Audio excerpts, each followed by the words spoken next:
오늘도 이 자리에 오신 분들과 또 인터넷으로 예배하시는 분들에게 그리스도의 은총이 임하시길 바랍니다. 오바댜서에 있는 말씀 아마도 제 기억으로는 처음 본문으로 삼는 것 같습니다. 이 오바댜가 이제 환상 가운데 또 하나님의 말씀을 받는데요. 이 오바댜 환상은 이제 에돔이라고 하는 나라에 대한 그 경고가 주어지는 그런 말씀이라고 볼 수 있습니다. 에돔은 에서가 세운 나라죠. 야곱의 형제였고, 근데 이 에돔이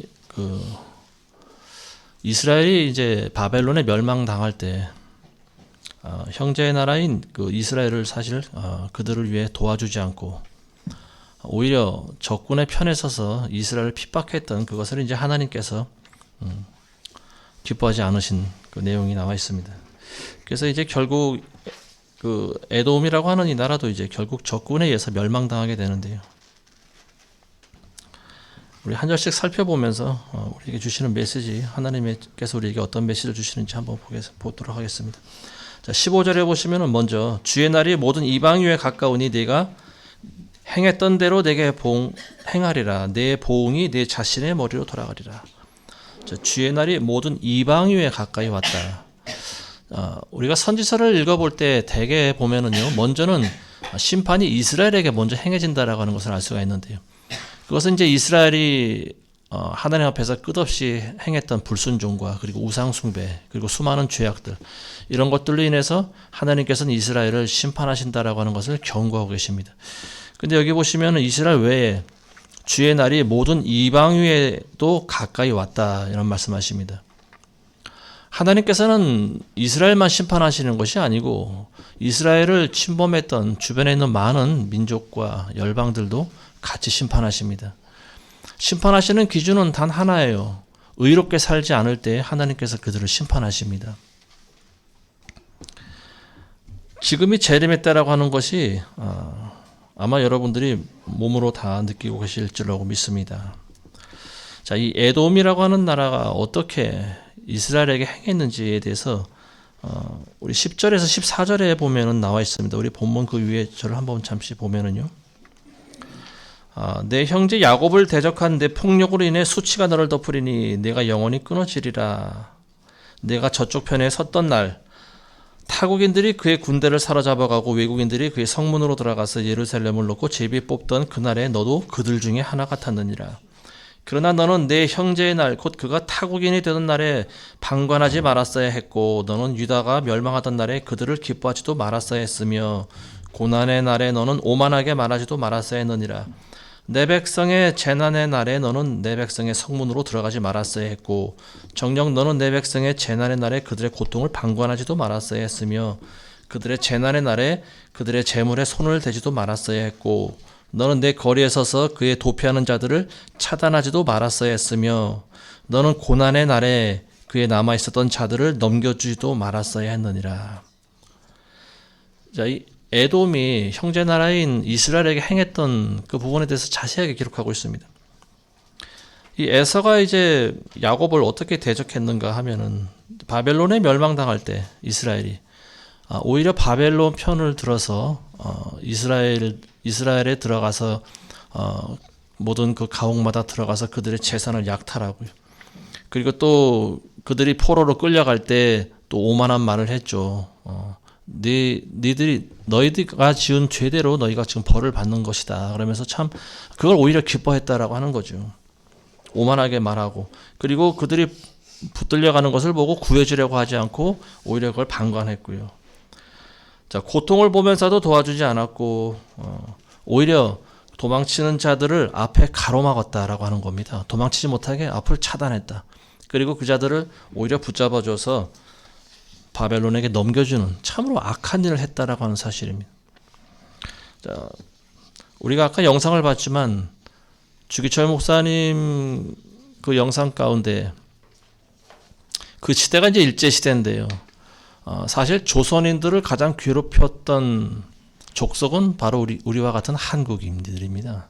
일본인들은 이제 우리를 괴롭혀 왔지만 그러나 한국인들만큼 한국인들을 잘하는 사람이 없지 않습니까?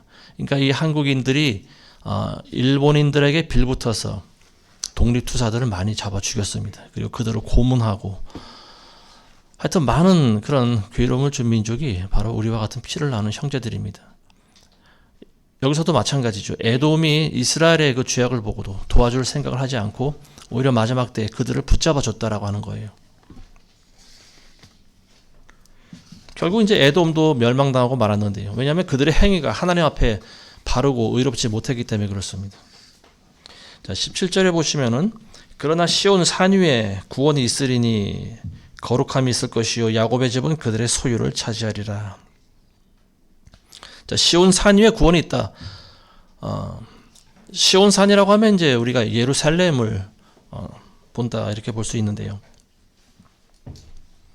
시온 산에 구원이 있다라고 하는 것은 예수 그리스도의 재림이 온다라고 하는 말입니다. 물리적으로 이스라엘이 지금 회복됐죠. 1948년도에. 그리고 지금까지 한 70여 년을 지내오면서 크고 작은 여러 전쟁을 벌여왔습니다. 근데 이스라엘은 주변에 있는 나라들에게 한 번도 진 적이 없어요. 어찌 보면은 오늘 우리가 읽으신 이 말씀이 이스라엘에게 그대로 이루어진 거라고도 보여집니다. 야곱의 집이 불이 되고 요셉의 집이 불꽃이 되어서, 그리고 반면에 에서의 집은 그루터기가 된다. 그리고 그들이 그들에게 불을 붙여 그들을 삼킨다. 이 야곱과 에서의 집안은 영원토록 싸우는 그런 숙명인 것 같습니다. 이스라엘이 포로로 끌려갈 때 에서는 옆에서 그걸 기뻐했고, 그리고 마지막 때 온 이스라엘이 이제 불이 돼서 열방을 덮을 때 에서를 삼킨다 이렇게 나와 있습니다. 마지막 때가 되면은 물론 지금 이스라엘이 영적으로 아주 회복된 것은 아니죠. 전혀 어찌 보면은 이방보다도 못한 그런 나라가 지금 이스라엘이 아닌가 싶습니다. 아마도 이 마지막 때 7년 환란을 겪으면서 하나님께서는 많은 그 예루살렘에 이제 많은 선지자들을 또 보내고 또 순교를 당하게 하시고 이런 것들을 보면서 아마 그 이스라엘 백성들이 비로소 그때 깨달을 것 같습니다. 성경이 말하고 있는 메시아가 바로 예수 그리스도구나. 그때 가서 깨닫습니다. 그래서 많은 고난을 당한 후에 그 다음에라야 이제 이스라엘이 비로소 돌아오게 된다라고 하는 것을 우리가 성경을 통해서 알 수 있는데요. 자, 어쨌든 시온 산 위에 구원이 있게 된다라고 하는 것은 예수 그리스도의 재림이 있게 된다라고 하는 말이고요. 그때 가서 이제 이스라엘과 그리고 과거에 그들의 조상이 차지하고 있었던 그 가나안 땅을 전부 차지할 수 있다라고 하는 거죠. 자, 18절에 보시면 야곱의 집이 불이 되고 요셉의 집이 불꽃이 되고 에서의 집은 그루터기가 되리라. 자, 이 마지막 때가 되면 이제 이스라엘이 불과 같고 불꽃과도 같다 이렇게 나와 있어요. 왜냐하면은 하나님께서 이스라엘을 도와주시기 때문에 그렇습니다. 앞으로도 크고 작은 전쟁이 이스라엘 가운데 더 있을 거라고 보여집니다. 물론 지금도 하마스와 전쟁을 계속하고 있지만요.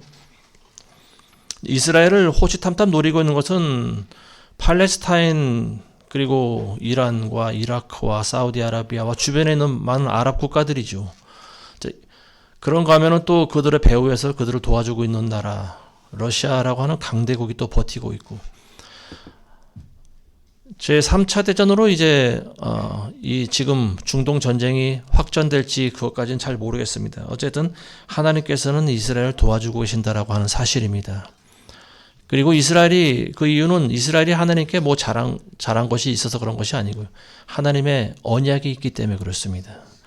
예수 그리스도가 태어난 나라고, 그리고 예수 그리스도를 왕으로 거부했던 그 나라, 그 나라에 하나님께서는 끝까지 눈동자같이 지키시고, 그리고 하나님이 그들에게 약속하신 그 아브라함의 언약이 이루어지도록 하실 줄로 믿습니다. 그래서 마지막 때 저 여러분들은 마음속으로는 다 이스라엘을 응원하고 계시라고 믿습니다. 물론 지금 보여주고 있는 행동은 서로 죽이고 죽는 형태는 뭐 세상 사람들과 조금 더 다를 바가 없습니다. 그러나 어쨌든 우리는 성경을 통해서 하나님의 마음을 알아야 되고요. 그리고 마지막 때 어떻게 돌아가고 있는지를 그런 하나님의 시각으로 역사를 바라봐야 될 줄로 믿습니다. 에서를 이제 이스라엘이 불로 삼켜버린다 이렇게 나와 있는데요. 지난주에 설교 주제가 심판이었습니다. 그래서 창세기 3장서부터 요한계시록에 나와 있는 이 마지막 백보자 심판의 때까지 하나님께서는 인간들을 심판하신다라고 했는데요. 근데 오늘은 심판의 도구가 되는 불을 소재로 해서 오늘 잠시 말씀을 진행하려고 합니다. 자, 불이라고 하는 것은 이제 심판의 도구로 하나님께서 많이 사용하시는데요. 이 불이라고 하는 단어가 성경에 처음 기록된 장소가 어딘지 여러분들 아십니까? 불로 멸망한 소돔과 고모라, 창세기 19장에서 불이라고 하는 단어가 비로소 처음 나오는데요. 그 창세기 19장 24절에서 25절에 보시면요, 주께서 하늘에서 소돔과 고모라 위에 유황과 불을 비처럼 내리셨다 이렇게 나와 있습니다. 그래서 그 성읍과 모든 평지와 모든 거민들과 땅에 자라는 것들을 뒤엎으셨더라 이렇게 말씀하고 있습니다. 땅이 뒤집어 엎어질 정도로 불을 내리셨다. 굉장히 강력한 불을 내리셨다라고 하는 거죠. 하늘에서 불비가 내렸다는 거죠. 유황과 불이 비처럼 내렸다.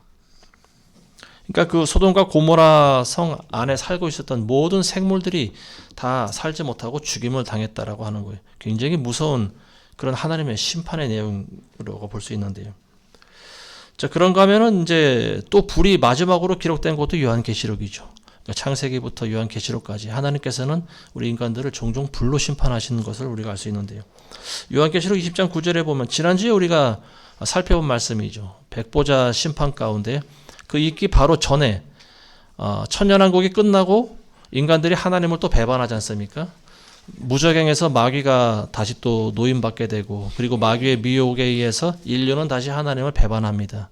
그리고 예수 그리스도가 계신 거룩한 성 예루살렘 성을 이제 그 다국적 군인들이 전부 포위할 때 순식간에 하늘에서 하나님이 불을 내리시죠. 그래서 그 불로 그들을 전부 삼켜버리십니다.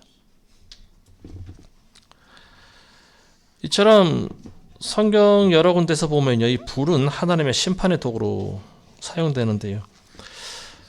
근데 이제 신약 시대에 와서 보면은 이 하나님께서 심판의 도구로 구약에서는 이제 물리적인 그런 태워버리는 불로 인간들을 심판하셨다라고 하면은 신약 시대에 와서는 조금 달라요. 이제 불의 어떤 그 사용법이 좀 다르십니다. 하나님께서는 어떻게 불을 다루시는가 하면 사람을 통해서 다스리시는데요. 그게 뭐냐면 불 같은 사람을 통해서 하나님께서는 심판하십니다. 세상을 판단하고 세상을 심판하시는 거예요. 자, 불의 사람을 통해서 이제 하나님께서는 이 세상 가운데 불을 붙이시는데요. 불의 사람이다 그러면 이제 불 붙이는 사람이다 이렇게 볼 수가 있겠죠. 우리가 구약에서 불의 사람 그러면 엘리야를 떠올립니다. 왜냐하면 엘리야가 기도할 때 하늘에서 불이 내렸기 때문에 그래요. 갈멜산에서 이 850명이나 되는 바알과 아세라 선지자들과 싸워서 승리한 장본이 바로 엘리야 선지자죠. 그래서 이 하늘에서 이 엘리야가 기도할 때 하늘에서 불이 내리고요. 그래서 그 재물을 전부 다 태워버리죠. 그래서 엘리야가 믿는 하나님이 참신이고 그리고 그가 하나님의 참 선지자다. 이 사실을 이제 만인에게 알릴 수 있는 그런 계기가 됐죠. 성경에 보면 엘리야는 성정이 우리와 같은 사람이라고 나와 있어요. 뭐 눈이 3개 달려 있고 뭐 팔이 여러 개 달려 있는 그런 괴물과 같은 사람이 아니에요. 엘리야는 똑같은 우리와 같은 사람이에요. 눈이 2개고 코가 하나고 입이 하나고 팔이 2개고 성정이 우리와 같은 사람이다. 마음도 우리와 같은 사람이다. 이렇게 기록하고 있어요. 근데 하나님께서 엘리야와 같은 사람을 왜 사용하셨을까요? 먼저는 하나님의 선택이 있었겠죠. 하나님의 주권이고. 그리고 굳이 해답을 찾는다면 엘리야 안에는 우리와 다른 어떤 열정이 있지 않았을까 싶습니다. 그게 뭐냐면 바로 불같이 뜨거운 열정이었죠. 사람들의 뇌리에서 식어져가는 여호와 하나님에 대한 그 갈망, 다시 하나님의 제단을 수축하고자 하는 그 뜨거운 열망. 그래서 하나님께서는 이 엘리야의 기도에 불로 응답하신 줄로 믿습니다. 이 시대에도 불의 사람들이 있죠. 어떤 사람들이 불의 사람일까요? 성령의 불을 받은 사람들이 불의 사람들입니다. 오순절날 하나님께서는 이 마가다락방에 불의 혀와 같이 갈라지는 성령을 내려주셨습니다. 그래서 그 안에 있던 120명의 성도들이 전부 다 성령의 충만함을 받았어요. 그래서 방언을 하고 그리고 또 그들이 가는 곳마다 복음을 전하고 주변을 많이 불태웠죠. 불의 사람은 반드시 주변을 불태우게 돼 있어요. 마태복음 3장 11절에 보시면요. 세례 요한이 이런 고백을 합니다. 나는 너희에게 물로 세례를 주거니와 내 뒤에 오시는 이는 성령과 불로써 너희에게 침례를 주시리라. 예수 그리스도께서는 승천하신 다음에 오순절날 성령의 불을 내리셨습니다. 그리고 우리는 그 불에 의해서 자신을 불과 같이 활활 태운 사람들에 의해서 지금까지 복음이 전해져 왔고요. 그리고 우리는 이 시대에 저와 여러분들도 그러한 불의 사람이 되어질 줄로 믿습니다. 지금 시대가 뭐 성령의 불이 꺼졌다 뭐 이렇게 말하는 사람이 있어요. 근데 절대 그렇지 않습니다. 지금 시대라고 해서 성령의 은사가 중단됐겠습니까? 그렇지 않아요. 오순절을 폄하하는 사람들이 좀 있는 것 같은데요. 물론 그들이 보여줬던 열매가 사실 올바르지 않은 열매가 많이 있었죠. 그렇지만 지금 시대는 오순절뿐만이 아니고요. 장로교회나 감리교회나 침례교회나 모든 교단들이 지금 다 배교하고 있는 시대예요. 그러니까 어느 한 교단만 욕할 필요는 없는 것 같습니다. 중요한 것은 우리가 성경을 있는 그대로 믿는 것인가, 그리고 마지막 날까지 하나님의 성령을 우리가 부인하지 않고 그분의 역사를 우리가 인정하는가, 이런 자세를 우리는 계속 고수해야 될 줄로 믿습니다.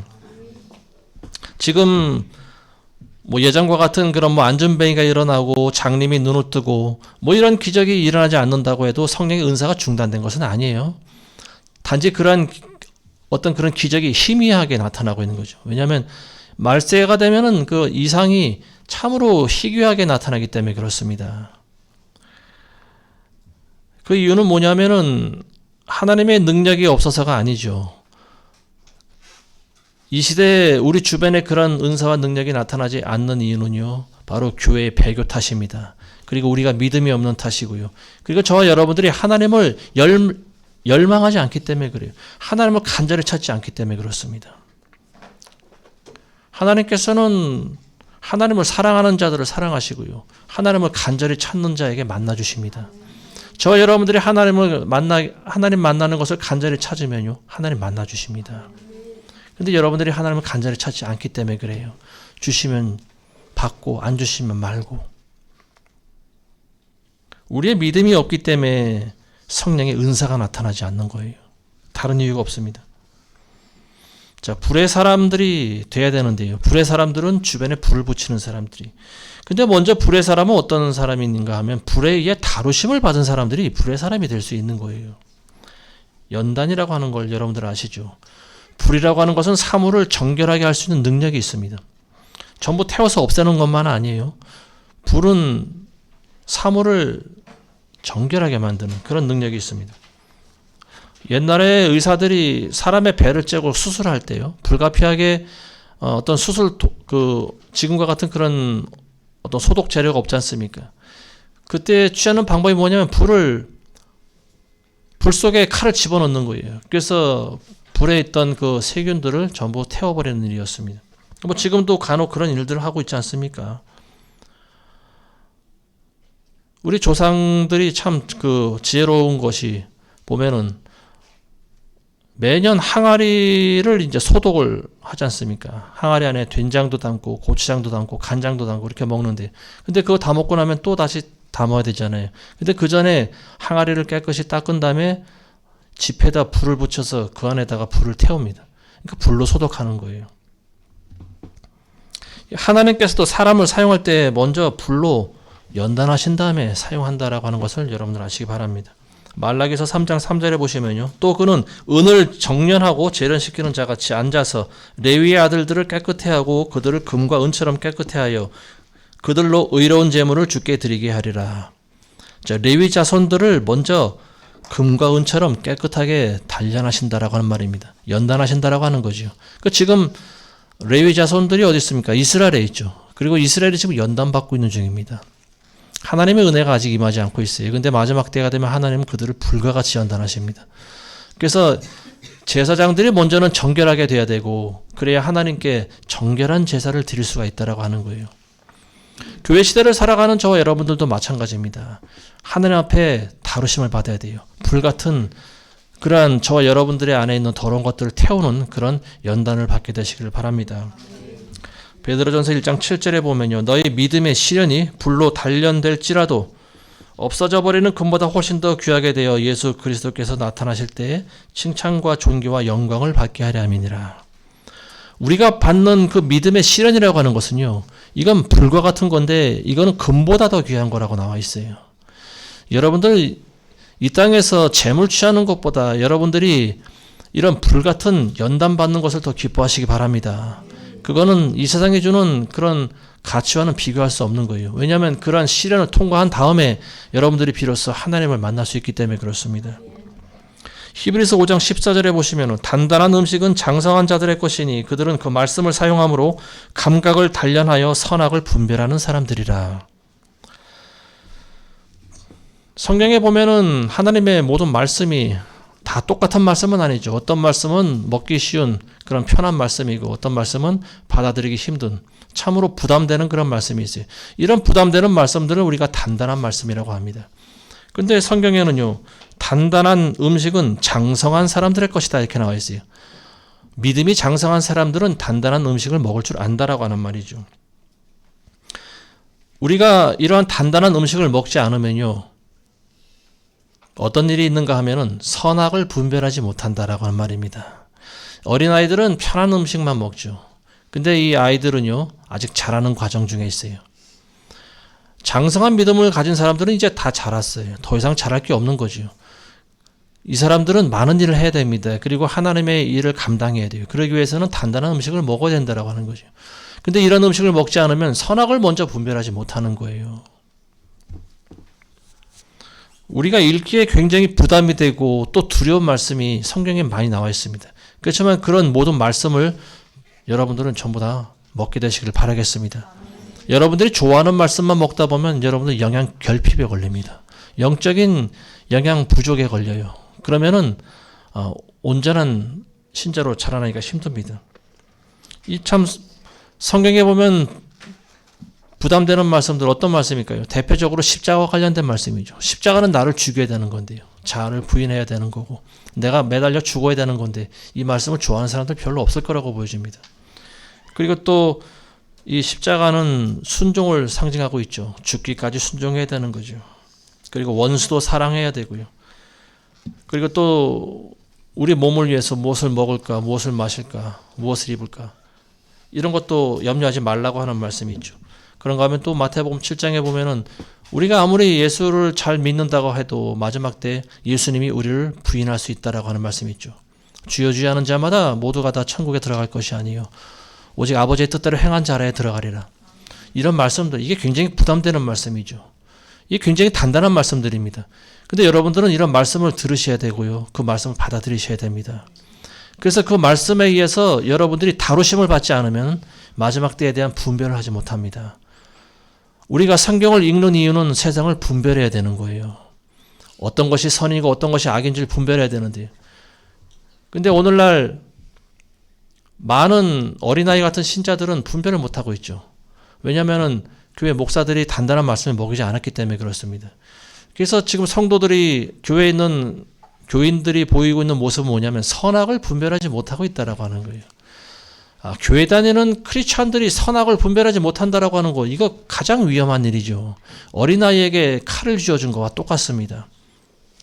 어린아이가 손에 칼을 쥐고 있으면은 가장 위험한 것은 어린아이 본인이죠.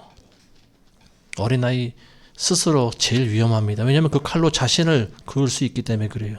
그리고 그걸로 또 가까이 있는 사람들도 마구 또 찌르고 핥히고 칼로 그을 수가 있습니다. 하나님의 말씀을 받은 사람들이 바로 이와 같습니다. 단단한 말씀을 받지 못한 사람들, 항상 부드럽고 편한 복음만 들은 사람들은요 어린아이와 같은 거예요. 어린아이가 손에 칼을 들고 있는 것과 같습니다. 그러니까 선악을 분별하지 못하고 있는 거죠. 뭐가 선이고 뭐가 악인지 분별을 전혀 못합니다. 그러다 보니까 하나님은 좋으신 분이다라고 하는 말만 계속 주입하다 보니까 그렇게 좋으신 하나님이 지옥을 만드실 리가 있겠어. 뭐 이런 식이 되는 거죠. 그리고 하나님은 사랑이신데 믿지 않는 사람들도 사랑해야지. 그리고 다른 우상을 숭배하는 사람들과도 같이 연합하는 것이 옳은 걸 거야. 분별을 못하는 거죠. 이게 단단한 말씀을 먹지 않은 결과가 바로 그렇습니다. 그래서 우리가 그리스도 안에 바로 서 있기 위해서는요, 이런 단단한 음식을 반드시 먹어야 됩니다. 그렇지 않으면 우리가 선악을 분별하지 못하기 때문에 그래요. 그리고 우리가 반드시 선악을 분별해야 되는 이유는 사탄도 광명의 천사로 가장하고 다가오기 때문에 그렇습니다. 어떤 게 사탄의 역사인지 어떤 게 성령의 역사인지 여러분들 구별할 줄 아셔야 됩니다. 근데 사실은 이런 걸 잘 구별하기가 굉장히 힘들어요. 사탄이 우리처럼 어수룩한 존재겠습니까? 저 여러분들 머리 꼭대기에 앉아있는 존재가 사탄이에요. 사탄은 우리가 상상할 수 없는 방법과 상상할 수 없는 곳에서 여러분들 공격합니다. 그래서 여러분들이 항상 이러한 단단한 음식을 먹지 않으면 사탄의 공격을 우리가 발견하기가 쉽지가 않아요. 우리가 왜 이러한 분별력을 가져야 되는가? 우리가 성령을 받았다 하지만 굉장히 위험할 수가 있어요. 왜냐하면 성령으로 시작했다가 육체로 끝마치는 사람들이 많이 있기 때문에 그렇습니다. 그렇지만 그렇다 할지라도 저 여러분들이 성령의 역사를 부인해서는 안 되는 거죠. 성령은 교회 시대가 시작되고 난 다음부터 그 이후로 예수님 오실 때까지 성령의 역사는 계속되는 거예요. 예수님 이 땅에 주인으로 오실 때까지 하나님의 성령의 역사는 임합니다. 단지 우리 주변에 그게 보이지 않고 있기 때문에 그래요.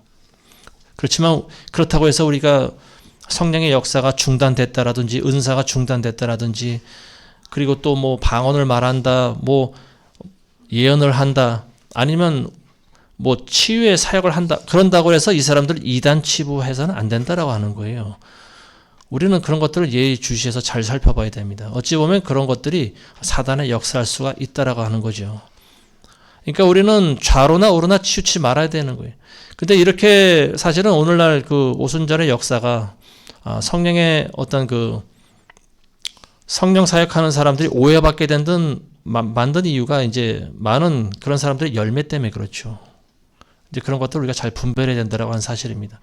성령의 어떤 그런 역사가 나타난다고 해서 이게 마귀 역사다 이렇게 전부 치부해버리면 이건 잘못된 것입니다. 예수 그리스도는 어제나 오늘나 영원토록 동일하신 분입니다. 성령님도 마찬가지예요. 성령님도 영원토록 동일하신 분입니다.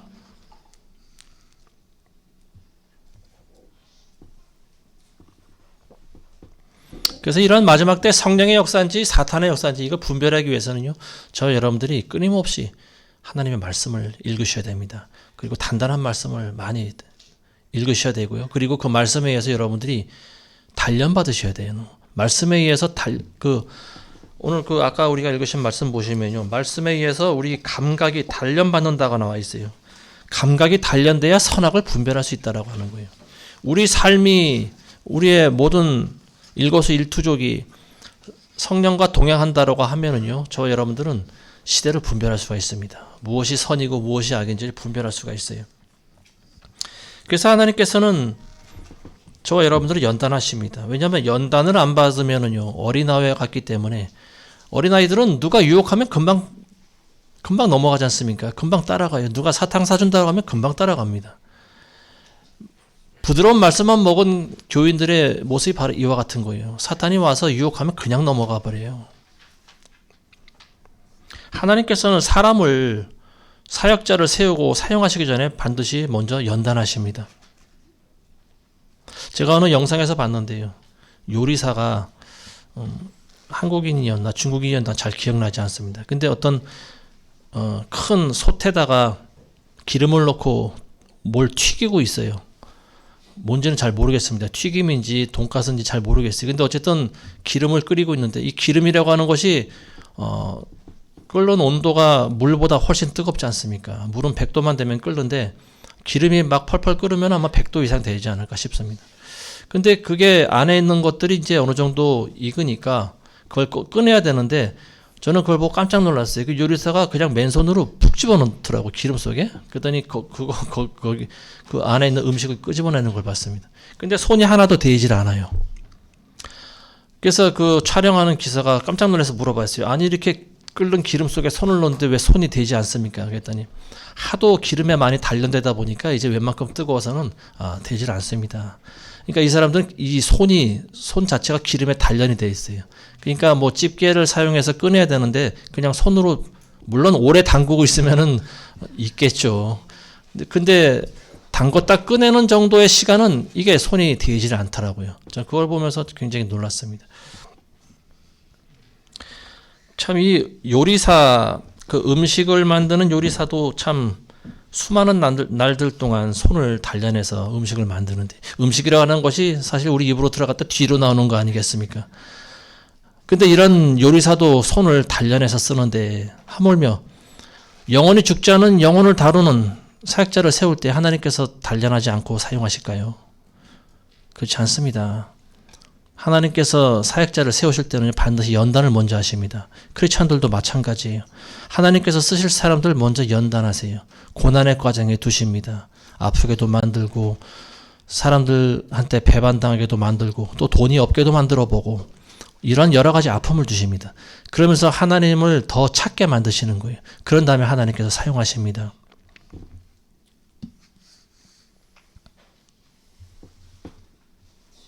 에스겔 선지자는 이스라엘이 멸망할 때 바벨론의 포로로 끌려간 선지자입니다. 제사장이죠. 제사장 가문에서 태어난 사람입니다. 근데 어느 날 강가에 앉아 있어요. 하염없이 낙심되고 마음의 절망감에 빠져서 강물만 쳐다보고 있는데 그때 놀라운 장면을 보죠. 그게 뭐냐면 북쪽 하늘에서 놀라운 그런 이게 환상 가운데 하늘문이 열리는 것을 본 거죠. 그 이사야 선지자가 본 그 천상에서 드려지는 하나님을 찬양하는 그런 것과는 또 좀 다른 체험했던 것 같습니다. 갑자기 저 북쪽 하늘로부터 회오리 바람이 불어닥치고 큰 구름과 그리고 불덩어리가 나오는 것을 봤습니다. 어마어마하게 큰 불이 저쪽 하늘에서부터 다가오는 거죠. 근데 그 불 가운데서 네 생물이 나오는 것을 봅니다. 네 생물. 그러니까 네 천사겠죠. 근데 이 천사가 우리가 알고 있는 그런 아름다운 사람 모습을 하는 그런 천사가 아니죠. 얼굴이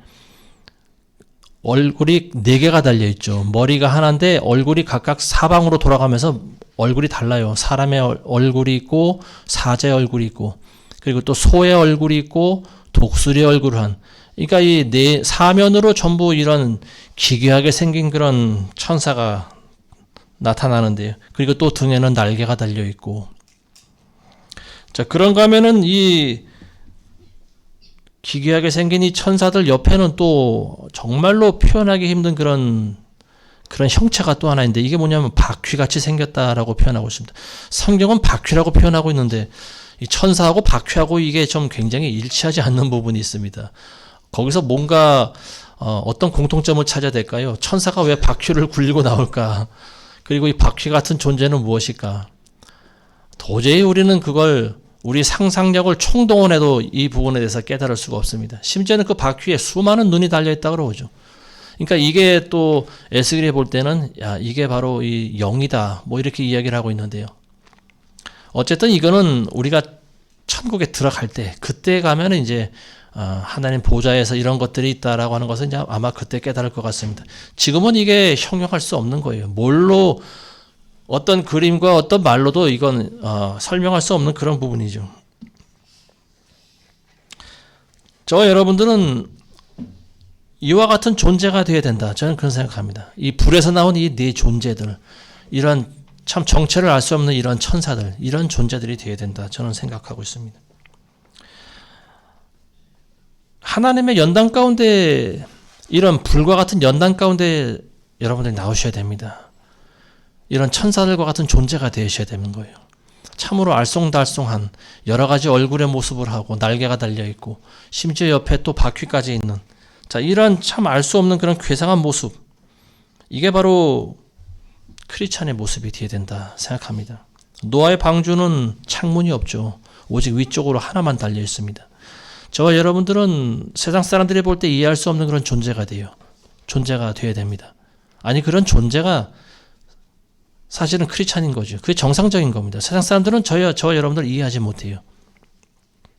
우리가 왜 이렇게 예수 그리스도를 사랑하고 왜 이렇게 죽자 살자 예배를 드리는지 세상 사람들은 도저히 이해하지 못합니다. 근데 그게 지극히 정상적인 거예요. 이 불 가운데 나타난 이 네 천사의 존재, 이런 모습이 바로 저와 여러분들이 존재가 되어야 됩니다. 세상 사람들은 저와 여러분들 그렇게 아마 보고 있으리라고 믿습니다. 그리고 노아의 방주처럼 위쪽으로는 문이 열려 있어야 돼요. 그게 뭐냐면은요, 노아의 방주가 창이 위로 나 있는 것처럼 하늘을 향해서 항상 열려 있어야 된다고 하는 말이에요. 그래야 저와 여러분들은 하늘의 계시를 받을 수가 있습니다. 그리고 그 창을 통해서 하늘나라를 바라볼 수 있고요. 하나님의 음성을 들을 수가 있어요. 그리고 하나님이 주시는 성령의 불을 받을 수가 있습니다. 위가 열려 있어야 되는 거예요. 불 가운데 있지만 여러분들이 계속해서 끊임없이 불을 받게 되시길 주님의 이름으로 축원합니다. 예수님께서 누가복음 12장에 보시면 내가 땅 위에 불을 던지러 왔노니 이미 불이 붙었으면 내가 무엇을 바라리요? 예수님께서 이 땅에 오신 이유 중에 하나가 땅에 불을 붙이러 왔다, 이런 말씀하십니다. 예수님께서는 성령의 불을 이 땅에 보내주신 분입니다. 성령의 불을 왜 우리에게 주셨을까요? 우리가 행해야 될 일이 있기 때문에 그렇습니다. 성령의 불을 받지 않고서는 할 수 없는 일이 있기 때문에 그렇습니다. 그게 바로 지상명령 과제죠. 그리고 가장 귀한 일입니다. 하늘로부터 내려온 과업이 바로 이 일입니다. 그래서 누구든지 하나님의 일을 감당하기 위해서는 불을 받아야 되는 거예요. 불 가운데 연단받아야 되고 하나님의 성령의 불이 임해야 되고, 그리고 우리는 불의 사람이 되어서 가는 곳마다 불을 붙여야 됩니다. 이게 바로 불의 사람들이에요. 우리가 해야 할 중요한 일이 하나 있어요. 그게 뭐냐면 성령의 불이 꺼지지 않도록 하는 일입니다. 성경에 보면 하나님께서는 소멸하시는 불이라고 나와 있지 않습니까? 한 번 받은 구원이 영원한 구원이 아닙니다. 절대로. 성령이 임했다 할지라도 여러분들이 계속해서 죄를 짓고 불순종하면요, 성령이 떠나십니다.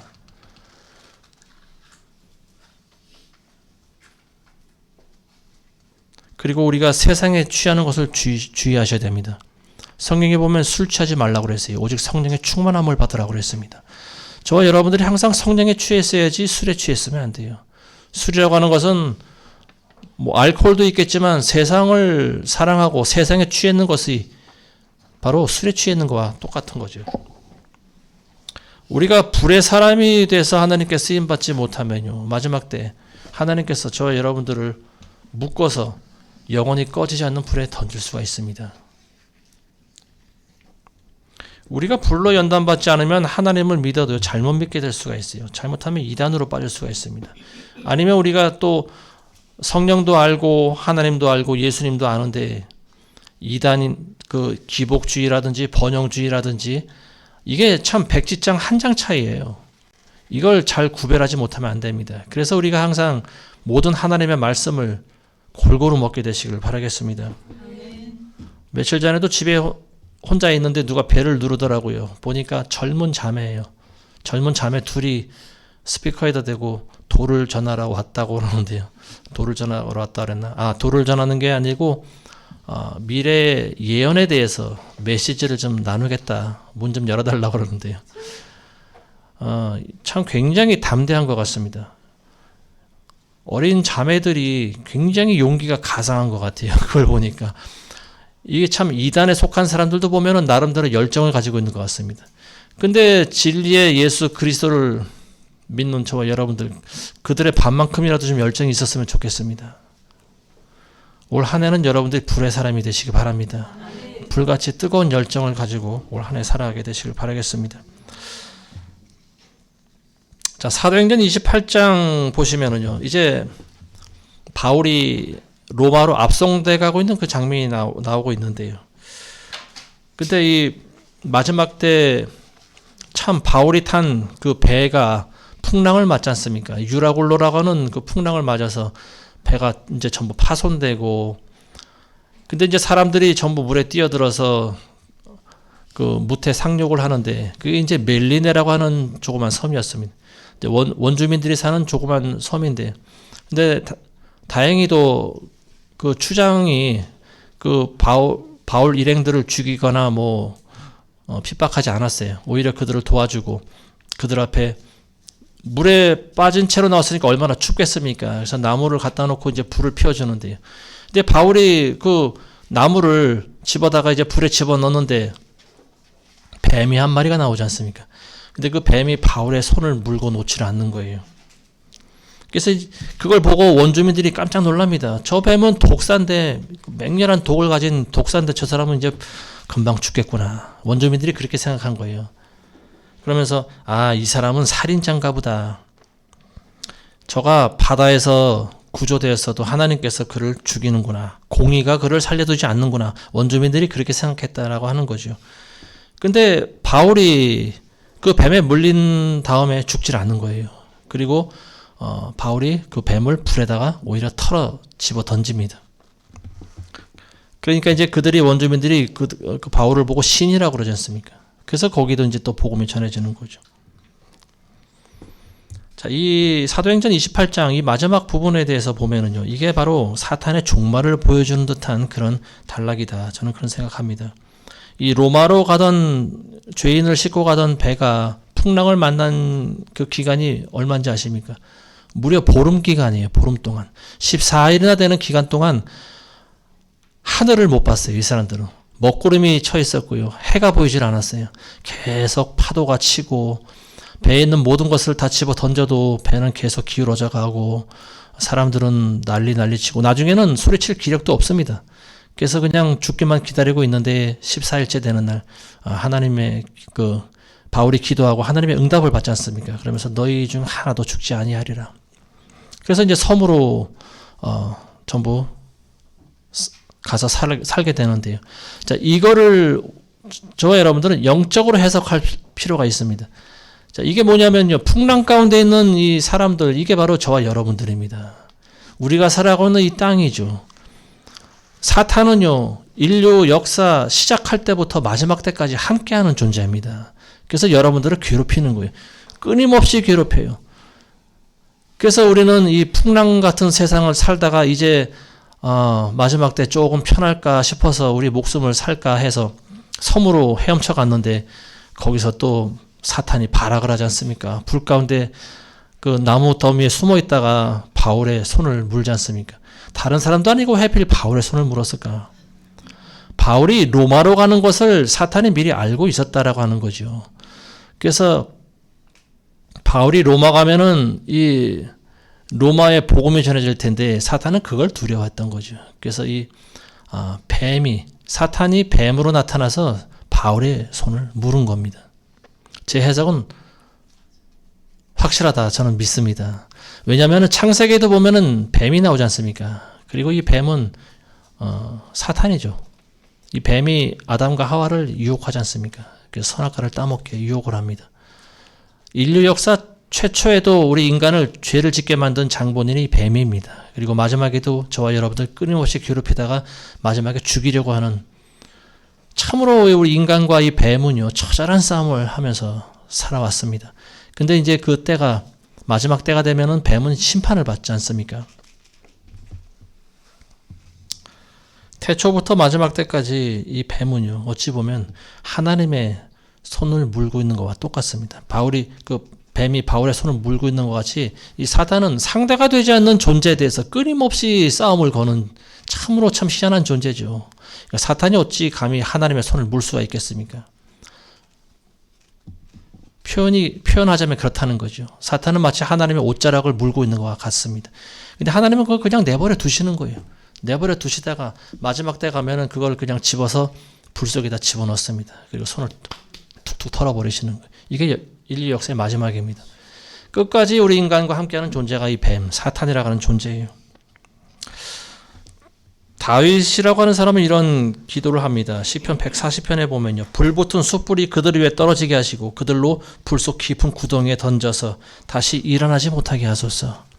이 다윗은 자기를 끊임없이 괴롭히는 대적들을 저주합니다. 그래서 그들을 불 속 깊은 구덩이에 던져서 일어나지 못하게 해달라고 하나님께 그런 기도를 합니다. 그리고 하나님께서는 그 다윗의 기도에 그대로 응답하십니다. 지난주에 심판에 대해서 말씀드릴 때도 잠시 언급했지만요. 하나님께서는 마지막 때 예수님을 통해서 알곡과 가라지를 가르는 그런 심판하십니다. 그리고 또 마지막 때는 백보자 심판을 하시죠. 그래서 이미 영원한 지옥불이, 지옥의 형벌이 작정되어 있는 사람들에게 마지막으로 그들에게 다시 한번 선포하십니다. 그리고 그들을 영원한 불못에 집어넣습니다. 자, 이 내용은 이사야서 66장에도 그대로 나와 있는데요. 이사야서 마지막 절에 보시면요. 24절에 보시면 그들이 나가서 나를 거역하여 범법했던 사람들의 시체를 볼 것이다. 이는 그들의 벌레가 죽지 아니하며 그들의 불도 꺼지지 아니할 것이며 그들은 모든 육체에게 가증함이 되리라. 이게 지옥의 현실을 생생히 보여주고 있는 장면이죠. 자, 말씀 맺겠습니다. 저와 여러분들은 불의 사람이 되어야지 불에 태워질 사람이 되지 마시기 바랍니다. 저와 여러분들은 항상 성령의 불을 담고 다니게 되시기를 바라겠습니다. 성령의 불이 저와 여러분들 안에서 항상 타고 있어야 돼요. 레위기서에도 나와 있지만 제사장은 제단 위에 불을 꺼트리면 안 됩니다. 항상 그 위에 나무를 놓아서 불이 꺼지지 않게 해야 된다고 그랬어요. 그리고 그 불이 항상 타게 하고 꺼지지 않게 하는 것이 바로 제사장의 임무입니다. 그래야 그 위에 제물을 올려놓고 제물을 태울 수가 있는 거죠. 제물을 태울 때 올라가는 연기, 이게 곧 성도의 기도라고 하지 않지 않습니까? 저희 여러분들이 항상 하나님께 기도하기 위해서는요, 성령의 불을 꺼트리면 안 됩니다. 작은 불도 여럿이 모이면요, 큰 불이 될 수 있어요. 저와 여러분들이 그러한 하나님의 불이 되시기를 주의 이름으로 축원합니다. 자, 기도하겠습니다. 거룩하신 아버지 하나님, 감사합니다. 오늘 우리에게 주신 말씀과 같이 우리는 불의 사람이 되기 원합니다. 마지막 때 가라지의 무리에 섞여서 불에 태워질 사람이 되지 말게 하시고 불의 사람이 되어서 주님 오시는 날까지 우리 주변을 불 태울 수 있는 그런 우리 모두가 되게 도와주시옵소서. 예수님의 이름으로 기도합니다. 아멘.